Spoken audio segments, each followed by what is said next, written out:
નમસ્કાર, આપ નિહાળી રહ્યા છો મંતવ્ય ન્યૂઝ અને ગુજરાત એ 10 સાથે હું જીત ગઢવી।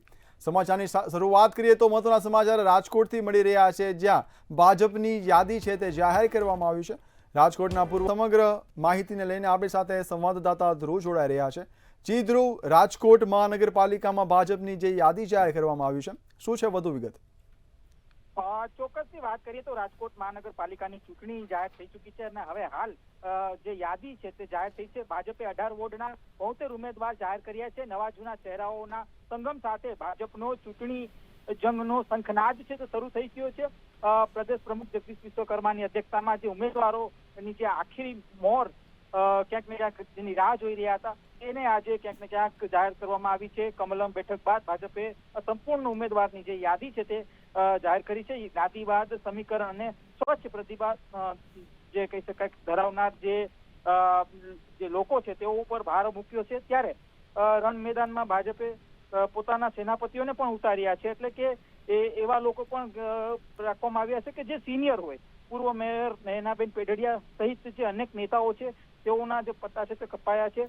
આ સાથે કહી શકાય કે જે સ્ટેન્ડિંગ કમિટીના ચેરમેન જયમીન ઠાકર તેઓનું પણ પત્તું કપાણું છે, એટલે કે નેહરભાઈ શુક્લ કે જે સિનિયર કોર્પોરેટર રહી ચૂક્યા છે તેમનું પણ પત્તું છે તે કપાણું છે। એટલે કે આવા જે સિનિયર જે નગરસેવકો છે તેઓના કેટલાક જે નામ છે તે કપાયા છે। ત્યારે આ જે સમગ્ર જે વાતાવરણ જ્યાં ક્યાંક સર્જાણું છે ત્યારે તેની સામે વિરોધ પણ ક્યાંક નોંધાઈ રહ્યો છે। રાજકોટના વોર્ડ નંબર 13 નીતિન રામાણી સાથે કાર્યકર્તાઓ સાથે ભાજપ કાર્યાલય ખાતે પહોંચ્યા હતા। મોટી સંખ્યામાં 200થી વધારે કાર્યકર્તાઓ સાથે ક્યાંક ને ક્યાંક તેઓ પહોંચ્યા હતા અને એક વિરોધ તેઓએ નોંધાવ્યો હતો। નીતિન રામાણીના બદલે પંકજ લુણાગરિયાને ક્યાંક ટિકિટ મળતા આ વિરોધ છે તે નોંધવામાં આવ્યો છે। 2014 પછી ભાજપ કાર્યાલય ખાતે ટોળા ઉમટી પડ્યા હોય તે પ્રકારનો કિસ્સો પહેલી વખત છે તે સામે આવ્યો છે। નીતિન ભાઈ તુમ આગે બઢો, હમ તુમ્હારે સાથ છે તે પ્રકારના જે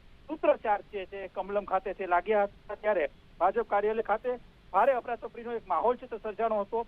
ભાજપના આગેવાન પુષ્કર પટેલ ને ક્યાંક ને ક્યાંક તેઓએ નીતિન રામાણીને સમજાવટ બાદ કહી શકાય કે તેમને પ્રમુખ સાથે બેઠક કરાવી હતી અને હાલ આ જે મામલો છે તે ઠાળે પાડવામાં આવ્યો છે। જી ધ્રુવ, સમગ્ર માહિતી માટે આભાર। તો સ્થાનિક સ્વરાજ્યની ચૂંટણીની જો વાત કરીએ તો હાલ માહોલ છે તે ગરમાઈ રહ્યો છે અને રાજકોટથી મહત્વના સમાચાર મળી રહ્યા છે, જ્યાં ભાજપ દ્વારા પોતાનો સમાચારમાં આગળ વાત કરીએ તો મહત્વના સમાચાર મહેસાણાથી મળી રહ્યા છે, જ્યાં મહાનગરપાલિકાના ચૂંટણીનો મામલો છે તે સામે આવ્યો છે। મહેસાણાથી જો વાત કરીએ તો મહાનગરપાલિકાની ચૂંટણીનો મામલો છે તે સામે આવ્યો છે। વોર્ડ નંબર 1 સ્થાનિક સ્વરાજ્યની ચૂંટણીને લઈને ગુજરાતમાં રાજકીય માહોલ ગરમાયો છે। આવતીકાલે સ્થાનિક સ્વરાજ્યની ચૂંટણીમાં ફોર્મ ભરવાની છેલ્લી તારીખ છે, ત્યારે હજુ સુધી ભાજપ કોંગ્રેસની મહત્વની યાદીઓના કોઈ ઠેકાણા નથી। કોંગ્રેસમાં તો દર વખતે છેલ્લી ઘડીએ યાદી જાહેર કરવાની પરંપરા છે, ત્યારે હવે ભાજપમાં પણ આંતરિક ખેંચતાણને કારણે યાદીઓ છે તે લટકી પડી છે। ભાજપમાં અમદાવાદના લગભગ 35 ઉમેદવારોના નામ લગભગ નક્કી છે, પરંતુ ક્યાંક આંતરિક અસંતોષ રહી ગયો છે અને જૂથબાજી પણ છે, જેના લીધે સત્તાવાર જાહેરાત હજી અટકી છે। અમદાવાદ રાજકોટની વાત કરીએ તો ભાજપ કોંગ્રેસના નેતાઓ પોતાના માનીતાઓને ટિકિટ આપવા માટે જીદે ભરાયા છે, જેના કારણે હાઈકમાન્ડ પણ અવઢવમાં છે। બીજી તરફ કોંગ્રેસે આ વખતે ઉમેદવારોને સીધા મેન્ડેટ આપવાનો નિર્ણય લીધો છે। સુરતમાં કોંગ્રેસે 3 ઉમેદવારોને ફોન કરીને જાણ કરી હતી, જ્યારે અમદાવાદમાં પણ ઉમેદવારોને ફોનથી જાણ કરવામાં આવશે તેવી હાલ પ્રાથમિક માહિતી મળી રહી છે। હવે સવાલ એ છે કે છેલ્લી ઘડીએ ટિકિટની રેસમાં કોણ બાજી મારશે અને કયા નામો ચૂંટણીના જંગમાં લોકોને ચોંકાવશે?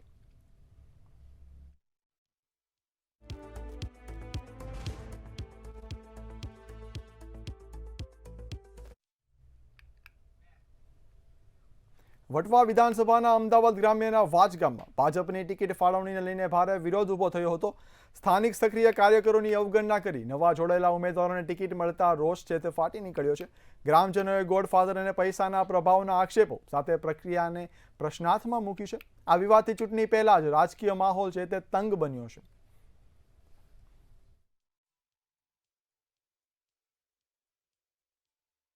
પાર્ટી સેન્સ ભારતીય જનતા પાર્ટીની સેન્સ પ્રક્રિયા એક નાટક મંડળી જેવું અમને લાગે છે. કેમ કે અમને આટલા બધા સક્રિય હોવા છતાં અમને ઉમેદવારીની ટિકિટ મળી નથી અને જે પોતાનો પરિચય પણ આપી શકતા નથી એવા લોકોને ટિકિટ ફાળવણી કરવામાં આવી છે. માનનીય પ્રદેશ પ્રમુખશ્રીની ગાઈડલાઈન પ્રમાણે સક્રિય કાર્યકર્તા જે હોય તેમને જ ટિકિટની ફાળવણી કરવામાં આવશે. એની જગ્યાએ વાંચ ગામમાં સ્પષ્ટપણે જે સક્રિય કાર્યકર્તા તો શું પણ પ્રાથમિક સભ્ય પણ નથી તેવા વ્યક્તિને ટિકિટ આપી દેવામાં આવી છે, જેની અમને સંપૂર્ણ નારાજગી અમે સૌ. વાંચ ગામની ટિકિટ પૈસાના જોડે અપાવડાય બીજાને. અમે સક્રિય કાર્યકર્તા છે 13 વર્ષથી, પણ જે કાર્યકર્તા જ નથી એમને ટિકિટ મળી અને જે કાર્યકર્તા હતા એમને બાકાત કરી દીધા. એટલે અમને એવું લાગે છે કે પૈસાના જોરે જ આ કામ થઈ રહ્યું છે બધું.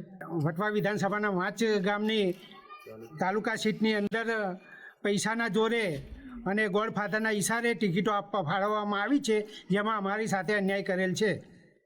પ્રદેશ પ્રમુખના કહેવા મુજબ કોઈને ટિકિટ ફાળવવામાં આવી નથી. અહીંયા અન્યાય થયેલો છે. મહુવામાં ભાજપને વધુ એક ઝટકો લાગ્યો છે. જ્યારે દુલા ભાલિયાએ ટિકિટ ન મળતા રાજીનામું આપી દીધું હતું. 2 વખત પ્રમુખ રહી ચૂકેલા નેતાએ આંતરિક જૂથબાજી પર અસંતોષ વ્યક્ત કર્યો હતો. હવે તેઓ અપક્ષ તરીકે ચૂંટણી લડવાનો દાવો કરી રહ્યા છે. આ પગલાંથી સ્થાનિક રાજકારણમાં નવી ઉથલપાથલ સર્જાવાની પૂરી શક્યતા છે તે વ્યક્ત કરાઈ રહી છે.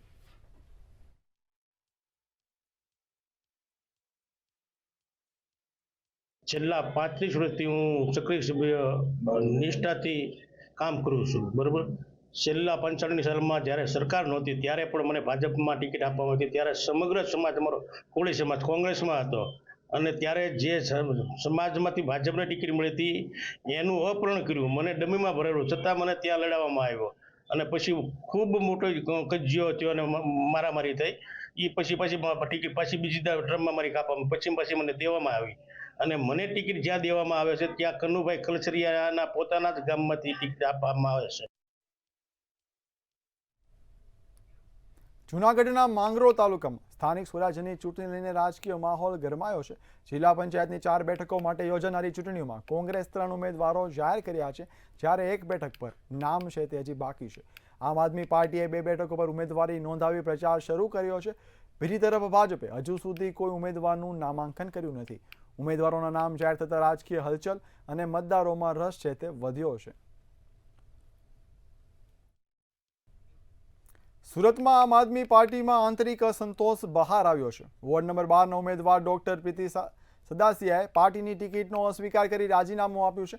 તેમણે આક્ષેપ કર્યો કે પાયાના કાર્યકરોની અવગણના થાય છે અને ઉમેદવારી માટે મોટા ભંડોળની માંગણી થાય છે. પાર્ટી પોતાની મૂળ વિચારધારાથી ભટકી ગઈ હોવાની પણ તેમણે ટીકા કરી હતી. લોકસેવા ચાલુ રાખવા માટે ડોક્ટર સદાદિયા હવે કોંગ્રેસ પાર્ટીમાં સત્તાવાર રીતે જોડાયા છે.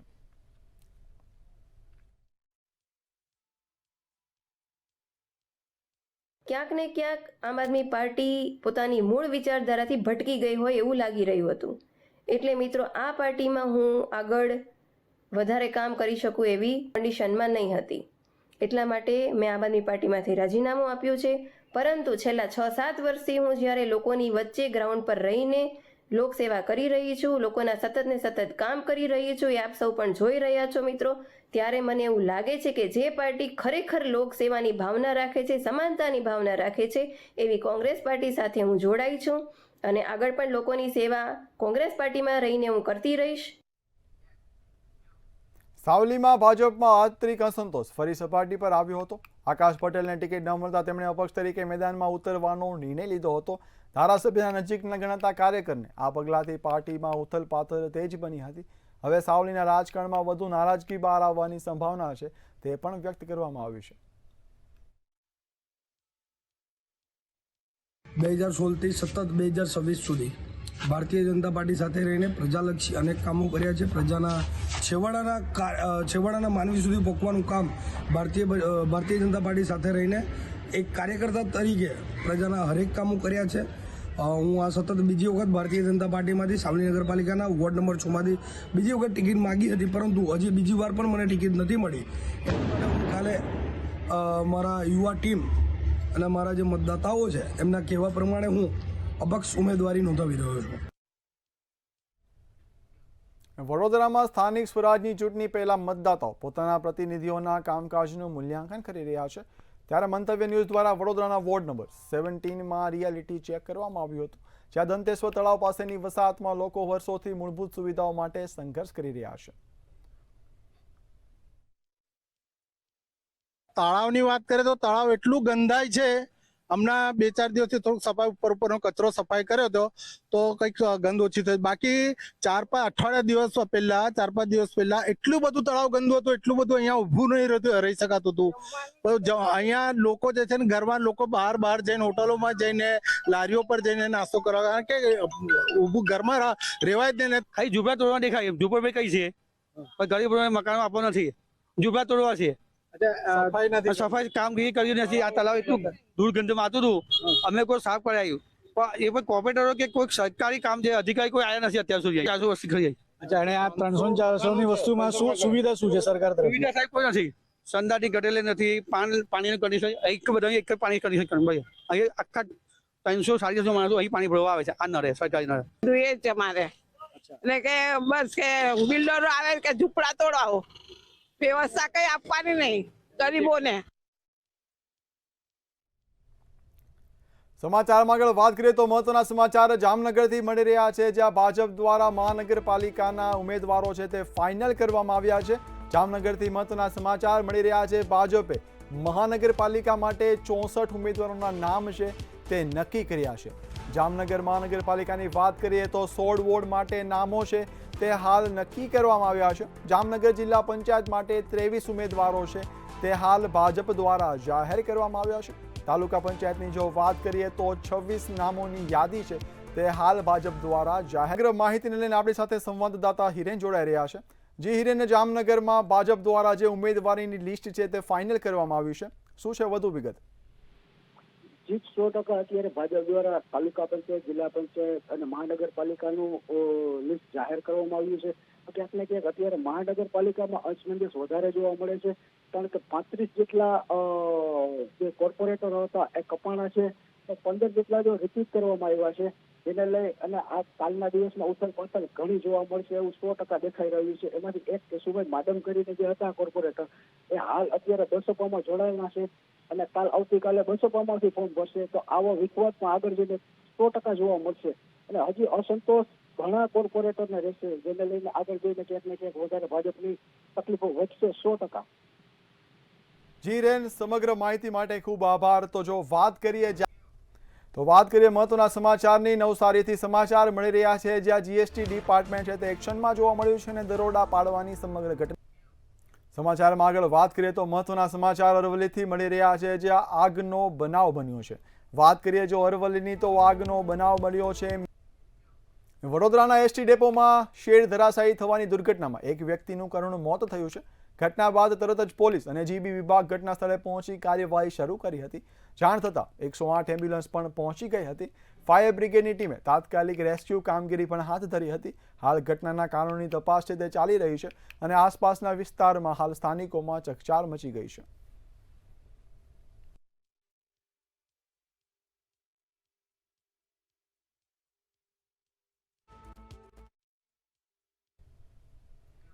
રૂપિયા 114 કરોડના ખર્ચે બનેલા વડોદરા સેન્ટ્રલ બસ સ્ટેશન પર આજે ઉપરના ભાગનું સ્ટ્રક્ચર અચાનક ધરાશાયી થતા અફરાતફરીનો માહોલ સર્જાયો હતો. આ ગંભીર દુર્ઘટનામાં એક વ્યક્તિનું ઘટના સ્થળે જ મોત નીપજ્યું હતું, જ્યારે અન્ય એકને ઈજા થઈ હતી. સમગ્ર ઘટનાને પગલે બસ વ્યવહાર પણ ખોરવાઈ ગયો હતો. સેન્ટ્રલ બસ સ્ટેશનનો એક ભાગ તૂટી પડતા એક મુસાફરનું મોત થયું છે. એક નાગરિકનો જીવ ગયો, અનેક લોકો ઘાયલના સમાચાર આવે છે.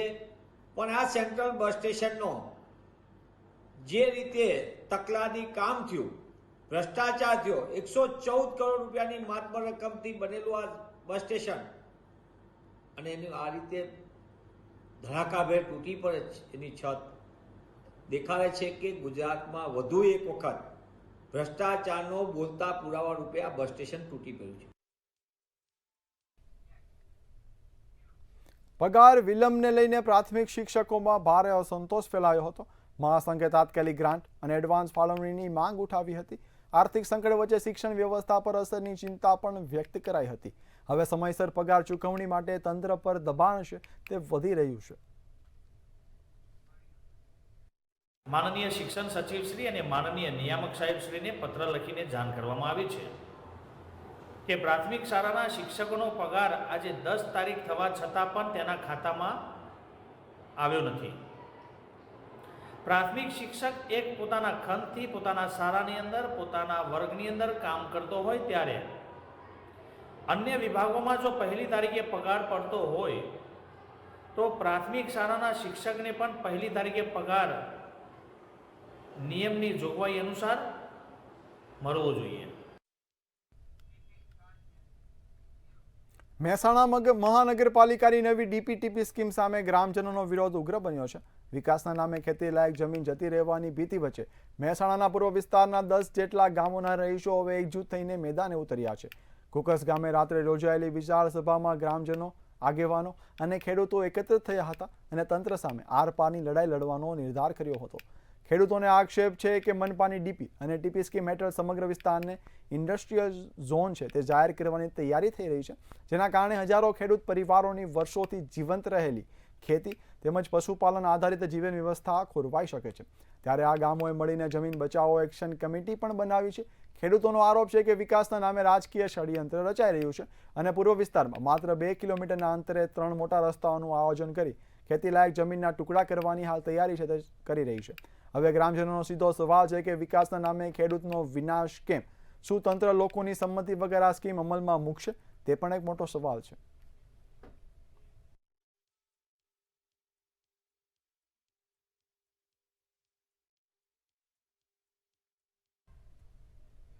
જૂનાગઢના કેશોદ તાલુકામાં સગીરા સાથે દુષ્કર્મનો ગંભીર મામલો સામે આવ્યો છે.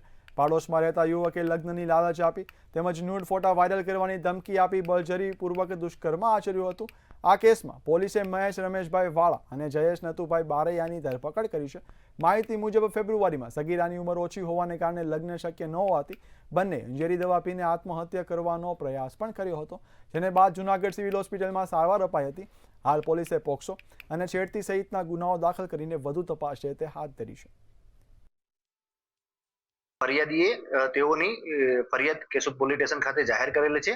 જે ફરિયાદ અંતર્ગત 2 આરોપીઓ તે ગુનામાં સંડોવાયેલા હતા. જે બંને આરોપીઓને પોલીસ દરમિયાન આજ રોજ ગુનાના કામે અટક કરવામાં આવેલા છે. જે 2 આરોપીઓ પૈકી આરોપી મહેશભાઈ રમેશભાઈ વાળા તથા જયેશભાઈ નતુભાઈ બારૈયાઓની ગુનાના કામે ધોરણસર અટકાયત કરવામાં આવેલ છે. તેમજ બંને આરોપીઓની હાલે પોલીસ પૂછપરછ ચાલુમાં છે. જામનગરમાં બ્રાસ સ્ક્રેપના વેપારી ભાવેશ તરાવિયાને જીએસટી એકાઉન્ટ ચાલુ કરાવવાના બહાને ₹60 લાખની છેતરપિંડી કરવામાં આવી હતી. કલ્પ એન્ટરપ્રાઇઝના વેપારીનું એકાઉન્ટ બ્લોક થતાં તેઓએ મદદ માટે સંપર્ક કર્યો હતો. આરોપીઓ જગદીશ રામોદલિયા અને પ્રકાશ દોંગાએ વકીલ તરીકે ઓળખ આપી વિશ્વાસ જીત્યો અને જીએસટી તથા પ્રોસેસિંગ ફીના નામે રૂપિયા લીધા હતા, પરંતુ તે સરકારી તિજોરીમાં જમા કર્યા ન હતા. બાદમાં રકમ અંગત ઉપયોગમાં વપરાઈ હોવાનું પણ ખુલ્યું હતું. ત્યારે ફરિયાદ બાદ પંચકોશી બી ડિવિઝન પોલીસે બંનેની ધરપકડ કરી હતી અને આગળની કાર્યવાહી છે તે હાથ ધરી હતી.